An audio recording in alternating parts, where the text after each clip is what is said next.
ان کی سیٹیں P T I کو نہیں مل سکتی، ان کی سیٹیں پیپلز پارٹی اور نون لیگ ان میں تقسیم ہوں گی۔ یہ فیصلہ قاضی صاحب نے اور مندوخیل صاحب نے اس لیے دیا تھا کہ اگر وہ فیصلہ آ جاتا تو 2 اکثریت ویسے ہی پوری ہو جاتی نون لیگ کے پاس قاضی صاحب کی ایکسٹینشن کے لیے۔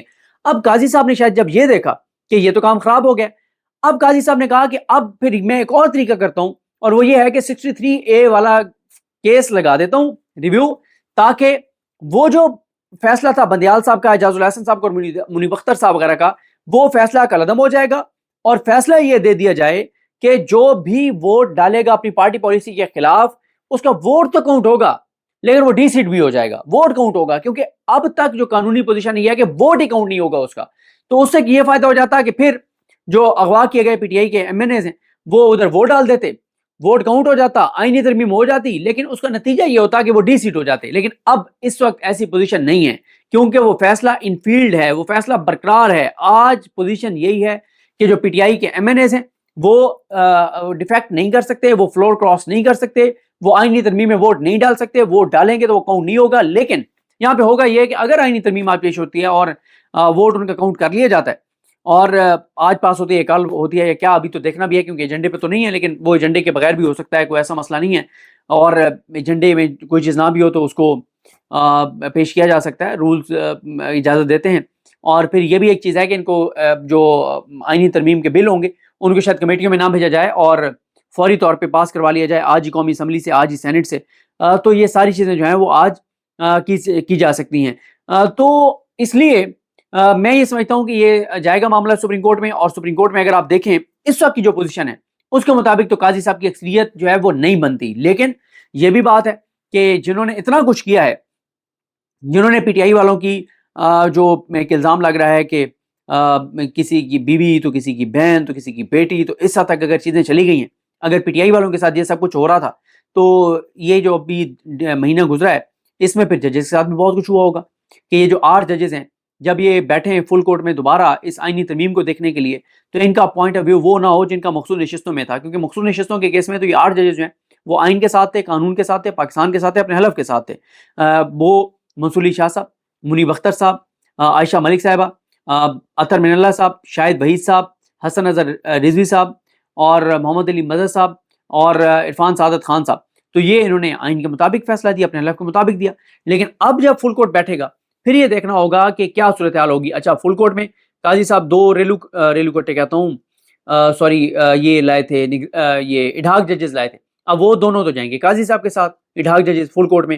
اچھا، قاضی صاحب تو 4 لانا چاہتے تھے لیکن 2 آئے، اب یہ 2 قاضی صاحب کے ساتھ جائیں گے، اب یہ قاضی صاحب کے ساتھ جائیں گے تو لیکن مسئلہ یہ ہے کہ قاضی صاحب کے ساتھ 4 ہو گئے نا، جو یعنی اس 13 رکنی بینچ میں تو 4 ہو گئے نا، یعنی 8 ایک طرف، 4 قاضی صاحب، جمال خان مندوخیل صاحب، وہ امین الدین خان صاحب، اور نعیم افغان صاحب، پھر ان کے ساتھ مل جائیں گے مسرت ہلالی صاحب، ان کے ساتھ مل جائیں گی 2، یہ جو اڈھاک ججز ہیں یہ 2 مل جائیں گے، تب بھی یہ 7 بنتے ہیں۔ شاہد بلال حسن صاحب اگر ان کے ساتھ جاتے ہیں، ان کا بھی نہیں پتا، کوئی کسی فیصلے میں ابھی تک نہیں پتہ چلا وہ ادھر ہیں یا ادھر ہیں، اپنے حلف کے ساتھ ہیں یا کس طرف ہیں، تو یہ پھر بھی 8 بن جائیں گے۔ تو 8 یہ، لیکن ادھر پھر ان کے ساتھ جائیں گے ملک شہزاد صاحب، ان کے ساتھ جائیں گے عقیل عباسی صاحب، تو پھر یہ 10 ہو جاتے ہیں۔ تو اس لیے جو ہے وہ یاہی افریدی صاحب شاید ادھر جائیں ادھر جائیں، وہ ہر باری اپنا ایک الگ ہی پوائنٹ آف ویو لیتے ہیں۔ تو یہ ساری چیزیں، تو اس لیے یہ معاملہ الٹیمیٹلی جانا ہے سپریم کورٹ میں، سپریم کورٹ اس کو دیکھے گی یہ پرسن اسپیسیفک ہے یا نہیں ہے، ووٹ کس کے ڈلوائے گئے، وہ ڈال سکتے تھے نہیں ڈال سکتے تھے، یہ عدلیہ کی آزادی کے خلاف ہے یا نہیں ہے، یہ آئین میں اس طرح کی ترمیم کر بھی سکتے تھے نہیں کر سکتے تھے۔ یہ ساری وہ چیزیں ہیں جس کو سپریم کورٹ کو الٹیمیٹلی دیکھنا ہے، اور اصل فیصلہ جو ہے وہ سپریم کورٹ میں ہوگا۔ اور یہ ہو سکتا ہے، میں پہلے بھی اس خدشے کا اظہار کر چکا ہوں کہ شاید یہ قاضی صاحب کے لیے ایک غیر آئینی طریقے سے آئین میں ترمیم کر دیں، اور پھر بعد میں مدعا قاضی صاحب پہ ڈال دیں کہ قاضی صاحب ہم تو آپ کے لیے یہ کر سکتے تھے، یہی ہم نے کر دیا، آئینی ترمیم کر دیا ہے، اب آپ جانے، آپ کی عدالت جانے، آپ کے ججز جانے، ان کو مینیج کرنا اب آپ کا کام ہے۔ لیکن اگر یہ آئینی ترمیم کروائی جا رہی ہے تو پھر بہت کچھ کوشش کی گئی ہوگی کہ جو 8 ججز ہیں ان میں سے کچھ ججز ہیں وہ ان چھٹیوں میں مینیج ہو گئے ہوں۔ اور آپ کو پتہ ہی ہے کیسے ججز کو مینیج کیا جاتا ہے، تھریٹ کیا جاتا ہے، لالچ دیا جاتا ہے، خریدنے کی کوشش کی جاتی ہے، آڈیوز، ویڈیوز، فائلیں، یہ وہ سارا کچھ کرنے کی کوشش کی جاتی ہے۔ وہ کہ مخصوص نشستوں کے کیس کے فیصلے میں تو ججز یہ بلیک میل نہیں ہوئے تھے، لیکن اب چھٹیوں میں شاید زیادہ کوشش کی گئی ہو۔ تو اب یہ جب فل کورٹ بنے گا، بیٹھے گا، تب بھی پتہ چلے گا کہ کون سا جج کس طرف کھڑا ہے, کون اپنے حلف کے ساتھ کھڑا ہے, کون آئین کے ساتھ کھڑا ہے, پاکستان کے ساتھ کھڑا ہے, اور کون مسلم لیگ نون حکومت اور شریف خاندان اور اس نظام کے ساتھ کھڑا ہے. تو یہ جانیں, اور میرا خیال ہے کہ سپریم کورٹ میں چانسز ہیں اگر یہ 8 ججز اپنے حلف کے ساتھ اسی طرح سے کھڑے رہے تو پھر نون لیگ کی خوشیاں جو ہیں وہ سوگ میں بدل جائیں گی اور چیزیں کسی اور طرف جائیں گی. مجھے اپنے دو میں یاد رکھیں. لگنی امام صاحب کا حامی ناصر. اللہ حافظ. عمران خان کب تک رہا ہوں گے؟ دیکھیں میں نے تو یہ کہا تھا کہ میرا یہ اندازہ تھا کہ عمران خان صاحب جو ہے وہ سپٹمبر میں آ جائیں گے, لیکن چیزیں ظاہر ہے ہمارا جب ہم یہ بات کرتے ہیں تو انالیسس ہی ہوتا ہے نا, اور وہ اس وقت کے حالات اور واقعات اور صورتحال کو دیکھ کے ہم یہ بات کہہ رہے ہوتے ہیں. لیکن چیزیں بڑی تیزی سے بدل رہی ہیں اور چیزیں بہت تیزی سے خراب بھی ہوتی چلی جا رہی ہیں. مطلب ابھی آپ کے پی کے حالات دیکھیں, آپ بلوچستان کے حالات دیکھیں, آپ قومی اسمبلی میں دیکھیں کیا ہو رہا ہے, آپ سینٹ میں دیکھیں کیا ہو رہا ہے, عدالتوں میں دیکھیں کیا ہو رہا ہے. تو چیزیں نا بہت تیزی سے بدل رہی ہیں اور کافی خرابی کی طرف جا رہی ہیں. تو چیزیں اتنی تیزی سے بدل رہی ہیں کہ کچھ اندازہ نہیں ہو رہا کہ چیزیں ایک دم کوئی ڈراپ سین ہوگا یا چیزیں بالکل ہی خرابی کی طرف چلی جائیں گی اور بالکل تصادم ہو جائے گا. ابھی آپ دیکھیں کہ جس طرح سے کے پی کے اسمبلی میں جو سپیچز ہوئی ہیں, جو کے پی کے اسمبلی میں قرارداد پاس ہوئی ہے, اب دیکھیں کہ نون لیگ والے یہ کہہ رہے ہیں کہ پی ٹی آئی نے یہ کہا ہے کہ پچھلے 2 سال میں اسٹیبلشمنٹ سے ریلیٹڈ, فوج سے ریلیٹڈ جن لوگوں نے سیاست میں مداخلت کیا ان کو سزائیں دی جائیں, ان کو کورٹ مارشل کیا جائے. تو یہ پرانا مطالبہ کیوں نہیں کرتے؟ تو بھائی آپ قومی اسمبلی میں پیش کر دیں نا قرارداد, آپ قومی اسمبلی میں قرارداد پاس کر کے کہہ دیں کہ 2018 کے الیکشن, آپ کہتے ہیں نا کہ بھائی عمران خان کو فوج لائی تھی, کہہ دیں کہ 2018 میں عمران خان کو لانے والے فوجی افسران اور اہلکاروں کا کورٹ مارشل کیا جائے. کریں, اتنی جرات ہے, اوقات ہے. جو تقریریں اس وقت کے پی کے اسمبلی میں ہوئی ہیں, بالکل پاکستان کی تاریخ میں کسی اسمبلی میں اس طرح کی تقاریر نہیں. آج تک جو 4-5 تقاریر ہیں وہ خواجہ آصف وغیرہ کی, لیکن وہ اور طرح کی ہیں, وہ اس طرح کی نہیں ہیں. اور یہ جو تقاریر کے پی کے اسمبلی میں ہوئی ہیں, یہ اپنی نوعیت کی پاکستان کی 77 سالہ تاریخ میں پہلی مرتبہ اس طرح کی تقاریر ہو رہی ہیں.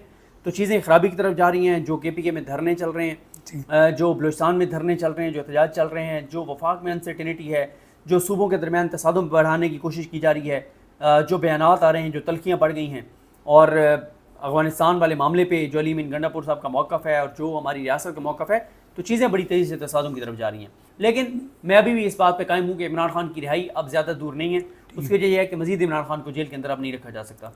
ابھی جو قوم ہے وہ یہ سوال یہ کہ اتنی محبت کیوں کرتی ہے, اپنی عزتیں, اپنی جانیں, اپنا مال سب کچھ قربان کر دیا, لیکن خان کا ساتھ نہیں چھوڑ رہے ہیں. دیکھیں اس کی وجہ یہ ہے کہ لوگوں کو اس عمران خان میں ہوپ نظر آتی ہے. لوگوں کو لگتا ہے کہ پاکستان کی آنے والی نسلوں کا مستقبل اس کی وجہ سے بہتر ہوگا. دیکھیں پاکستان کے لوگ اس شخص کو پسند کرتے ہیں جو بہادر ہو, جو دلیر ہو, جو غیرت والا ہو, جو جرات والا ہو, جو ایماندار ہو, جس کی کارکردگی ٹھیک ہو, جو اینٹی امریکہ ہو. اب اینٹی اسٹیبلشمنٹ ایک بڑا فیکٹر ہے اور جس کا پتہ ہو کہ وہ دین کے حوالے سے بڑی کلیئرٹی ہے. اور عمران خان نے ناموس رسالت صلی اللہ علیہ وسلم کے لیے جو انٹرنیشنلی کیا, جو اسلاموفوبیا کے لیے جو کچھ کیا, فلسطین کے لیے جو آواز اٹھائی, کشمیر کے لیے جو آواز اٹھائی, اور جو انڈیا کے مسلمانوں کے لیے, اقلیتوں کے لیے جو آواز اٹھائی, تو بے شمار وجوہات ہیں. پھر دیکھیں اکانومی کتنی زبردست جا رہی تھی, ہیلتھ کارڈ آپ دیکھیں اس کے کیا فائدے تھے, احساس پروگرام دیکھیں اس کے کیا فائدے تھے. اور مین بات یہ ہے کہ لوگوں کو اس میں ہوپ نظر آتی ہے کہ وہ پاکستان کے مستقبل کے لیے بہتر شخصیت ہیں. تو میں N97 سے ہوں, جس کا کل MNA کے اس کو بھی اغوا کر لیا ہے, اس کی بیوی کو بھی, اس کی بابی کو بھی اور اس کی بیٹی کو بھی. یہ کون کروا رہا ہے پیچھے سے؟ دیکھیں مسئلہ یہ ہے کہ جو عطر من اللہ صاحب ایک بات کہا کرتے تھے کہ اگر حکومت جو ہے نا یہ کہے کہ یہ ادارے کر رہے ہیں تو پھر حکومت کو حکومت کرنی نہیں چاہیے اور ان کو ریزائن کر دینا چاہیے. الٹیمیٹلی ذمہ دار جو ہیں وہ حکومت ہے. اس وقت پنجاب کی حکومت مریم نواز صاحبہ کے پاس ہے, اور اگر وہ نہیں کروا رہی تو پھر ان کی ناکامی ہے کہ ان کے صوبے میں یہ سارا کچھ ہو رہا ہے. دیکھیں علی امین گنڈا پور جو جس طرح کی اسپیچز کر رہے ہیں, مریم نواز اس کا 5 منٹ تو کر کے دکھائیں, جو کہ نہیں کر سکتی. تو دیکھیں اب سلمان قمراجی صاحب بہت سخت بیان دیا, جو انہوں نے کاشف عباس صاحب کے پروگرام میں کہا کہ آئیں ہمیں اٹھائیں, ہماری بیٹیوں کو اٹھائیں, ہم تیار ہیں. تو کاشف عباس صاحب نے کہا کہ اللہ نہ کرے. انہوں نے کہا کیوں, اگر باقیوں کی بیٹیاں اٹھائی جا سکتی ہیں تو میری بیٹی کیوں نہیں اٹھائی جا سکتی, آئیں اٹھائیں, ہم تیار ہیں. تو چیزیں میں نے آپ کو بتایا نا کہ بہت ہی تیزی سے بہت خرابی کی طرف جا رہی ہیں. اچھا جی, پاکستان میں جتنے بھی مسائل آتے ہیں, مطلب یہ بارش کا پانی آتا ہے تو وہ مریم نواز شعیب کو ڈھونڈ رہی ہوتی ہے, اور اگر دہشت گردی کا معاملہ ہے تو محسن نقوی کا جو SHO ایک کی وہ سارے مار ہیں, وہ ابھی تک ملن کیوں نہیں رہے؟ وہ کہیں دودھ تو نہیں پی رہے جو ابھی انہوں نے شروع کیا ہے؟ دیکھیں مسئلہ یہ ہے کہ یہ احمقانہ بیان تھا ان کا محسن نقوی کا, کہ بلوچستان کا مسئلہ ایک ایس ایچ او کی مار ہے، اور پھر دیکھنا اس پہ جو رد عمل آیا، جو جواب آیا، وہ بھی آپ نے دیکھ لیا کہ جنرل مشرف کون سے ایس ایچ او تھے، اس کے بعد جو آنے والے جرنیل کون سے ایس ایچ او تھے. اختر مینگل صاحب نے جو کہا کہ وہ بڑے بڑے جرنیل خاتمہ نہیں کر سکے دہشت گردوں کا، تو ایک ایس ایچ او کیسے کرے گا. لیکن میرا خیال ہے کہ یہ بات درست ثابت ہوئی ہے کہ بلوچستان ایک ایس ایچ او کی مار ہے، لیکن پارلیمنٹ کیونکہ چاروں صوبوں کی ایک اس میں ہوتے ہیں، چاروں صوبے ہوتے ہیں، وفاق ہوتا ہے، تو وہ دو ایس ایچ اوز کی مار ہے. 2 ایس ایچ اوز نے پورا آپریشن جو ہے وہ کیا ہے. ٹھیک. اور شعیب نہیں، شعیب تو ظاہر ہے ہر معاملے میں شعیب یاد آتا ہے، جب بھی کہیں پانی کھڑا ہوتا ہے تو شعیب یاد آ جاتا ہے. لیکن شعیب نے کاش کہ شعیب کبھی یہ بتایا کہ چلو بھر پانی کہیں پہ کھڑا ہوا ہے. یہ بھی 2 چل رہے ہیں کہ عمران خان اور نواز شریف. اگر آپ سے پوچھا جائے کہ 4 سے 5 دونوں میں سے ڈیفرنس بتائیں تو آپ کیا بتائیں گے؟ دیکھیں میں نے ابھی بتایا کہ 9-10 ڈفرینسز ہیں نا. ٹھیک. عمران خان کا سب کچھ پاکستان میں ہے، میاں نواز شریف کا سب کچھ پاکستان سے باہر ہے. ٹھیک ہے. عمران خان بہادر ہے، نواز شریف بزدل ہے. ٹھیک ہے. عمران خان ایماندار ہے، نواز شریف چور ڈاکو اور لٹیرا ہے. ٹھیک. عمران خان جو ہے وہ کشمیر کی بات کرتا ہے، نواز شریف کشمیر پہ سودے بازی کرتا ہے. عمران خان جو ہے وہ اسرائیل کے خلاف ہے، نواز شریف ان کے ساتھ معاملات طے کرنا چاہتا ہے. عمران خان امریکہ کی آنکھوں میں آنکھیں ڈال کے بات کرتا ہے، نون لیگ والے کہتے ہیں امریکہ ہمارا باپ ہے. عمران خان خودداری کی بات کرتا ہے اور نون لیگ کہتی ہے کہ ہم اس وقت وینٹیلیٹر پر ہیں اور اس کا سوئچ امریکہ کے پاس ہے. عمران خان کی کارکردگی زبردست تھی اور نواز شریف کی کارکردگی آپ کے سامنے ہے. عمران خان قوم کا سوچتا ہے، نواز شریف اپنے خاندان کا سوچتا ہے. تو یہ بہت سے ڈفرینسز ہیں.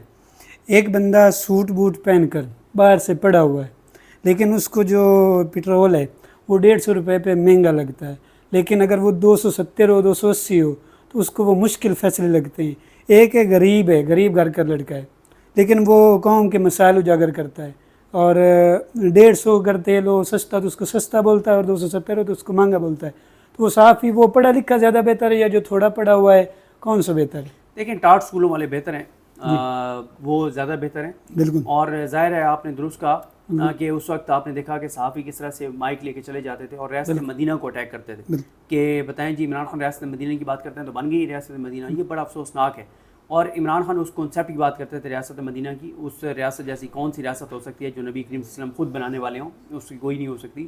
اس کی طرف سفر شروع کیا جا سکتا ہے، اس کے ایک ماڈل بنایا جا سکتا ہے. اور عمران خان فلائی ریاست کی بات کرتے تھے، اور پھر انہوں نے کر کے بھی دکھایا نا. ہیلتھ کارڈ کیا تھا، بالکل، احساس پروگرام کیا تھا، پناہ گاہیں کیا تھیں، لنگر خانے کیا تھے. تو یہ ساری وہ چیزیں تھیں جو ریاست مدینہ کے طرز کی تھیں. جو پی ٹی آئی کے سوشل میڈیا کے ٹیگرز ہیں، جو جن کے وہ خلاف جاتے ہیں، کوئی ڈیجیٹل دہشت گرد کہہ رہا ہے، کوئی کچھ کہہ رہا ہے، کوئی دھمکیاں لگا رہا ہے، کوئی فائر وال لگا رہا ہے، لیکن وہ ہار نہیں مان رہے. آپ ان کے بارے میں کوئی بیان دیجیے. دیکھیں مسئلہ یہ ہے کہ بات صرف پی ٹی آئی کے سوشل میڈیا کی بات نہیں ہے. ٹھیک ہے. پی ٹی آئی کے اگر آپ سوشل میڈیا کے لوگ دیکھیں نا کہ جو پیڈ ہیں وہ 4-5 ہوں گے یا 8 ہوں گے. پی ٹی آئی کے سوشل میڈیا کے ذمہ دار آپ دیکھیں تو وہ 15 ہوں گے. بھائی پوری قوم اس وقت آپ مسئلہ یہ ہے یہاں پہ جو بھی خودداری کی بات کرتا ہے اسے کہتے ہیں پی ٹی آئی کا ہے، جو غیرت کی بات کرتا ہے کہتے ہیں پی ٹی آئی کا ہے، جو پاکستان کی بات کرتا ہے کہتے ہیں پاکستان یہ پی ٹی آئی کا ہے. مجھے تو کبھی کبھی میں یہ سوچتا ہوں کبھی آپ جمعہ پڑھنے جائیں یا نماز پڑھنے جائیں تو خطیب صاحب جب دعا کرتے ہیں کہ یا اللہ پاکستان کو جو ہے وہ خوددار حکمران نصیب فرما، یہاں پہ آئیں، تو وہ بھی مجھے کبھی لگتا ہے ان کے اوپر ایف آئی آر ہو جائے گی. جب وہ یہ نعبد و نستعین کہتے ہیں تو مجھے لگتا ہے ان کے اوپر ایف آئی آر ہو جائے گی پی ٹی آئی والے. مطلب آپ دیکھیں نا کہ نواز شریف صاحب جو ہے وہ چور ڈاکو لٹیرے کا لفظ آئے تو کون ذہن میں آتا ہے؟ یہ نعبد و نستعین سامنے آئے تو کون ذہن میں آتا ہے؟ تو یہ وہ چیزیں ہیں جو سب کے سامنے. ٹھیک ہے. ابھی جو خلیل الرحمان قمر کا اسکینڈل آیا آپ کو پتہ ہوگا، اور وہ عمران خان کے بھی حق میں بڑا کھل کے بولتا تھا، اور جو تنظیم سازی والے ہوتے ہیں کہ کہتے ہیں کہ میرا جسم میری مرضی، ان کے خلاف بھی وہ اچھا صحیح طرح بولتا تھا. ان کے خلاف جو سازش ہوئی ہے یا وہ ٹریپ ہوئے، کیا ہوا ہے ان کے ساتھ؟ نہیں، ان کو اسکینڈلائز زیادہ کیا گیا ہے، ورنہ اگر کوئی اتنا تھا تو آگے کیوں پریس کانفرنس اس طرح کرتے؟ تو آپ نے خود جیسے کہا کہ وہ لبرلز جو ہیں خونی لبرلز اور یہ میرے جیسا میری مرضی اور ان چیزوں کے خلاف تھے. بہرحال ان کو اسکینڈلائز زیادہ کیا گیا. تو یہ مبشر لقمان جو بار بار ان کے خلاف کر رہا ہے، یہ بھی ان کا ہو سکتا ہے ڈاؤٹ؟ اگنور کریں جن کو دیکھتے کوئی نہیں ان کو بالکل. کیوں اہمیت دے دیں. عمران ریاض سے آپ کی دوستی ہے کب سے، اور کوئی ایسی بات ان کے بارے بتائیں جو ابھی تک قوم کو نہ پتہ ہو؟ ظاہر ہے بہت سی باتیں ایسی ہیں جو ظاہر ہے وہ پبلک کرنے والی نہیں ہوتی، لیکن ظاہر ہے وہ کیا مطلب اب اتنی چیزیں ان کے بارے میں کہ کہاں سے شروع کیا جائے کہاں پہ ختم کیا جائے. تو بہرحال سب سے امپورٹنٹ تو یہی ہے کہ جس طرح سے انہوں نے بھگتا، اور علی امین گنڈا پور نے خود کا درست کا کہ صحافی ارشد شریف تھا، صحافی عمران ریاض ہے، یہ وہ ہیں جو پاکستان کے ساتھ کھڑے ہیں، پاکستانیوں کے ساتھ کھڑے ہیں، عزت خودداری کے ساتھ کھڑے ہیں، جو پی ٹی وی کی نوکریاں، رشتہ داروں کی سرکاری ملازمتوں، ڈیلوں، ٹھیکوں، اس کے اوپر نہیں کھڑے. شاہد افریدی کے بارے میں عمران ریاض نے بولا تھا کہ وہ کرکٹ میں سیاست کرتا ہے، کہ وہ واقعی سیاست کرتا ہے؟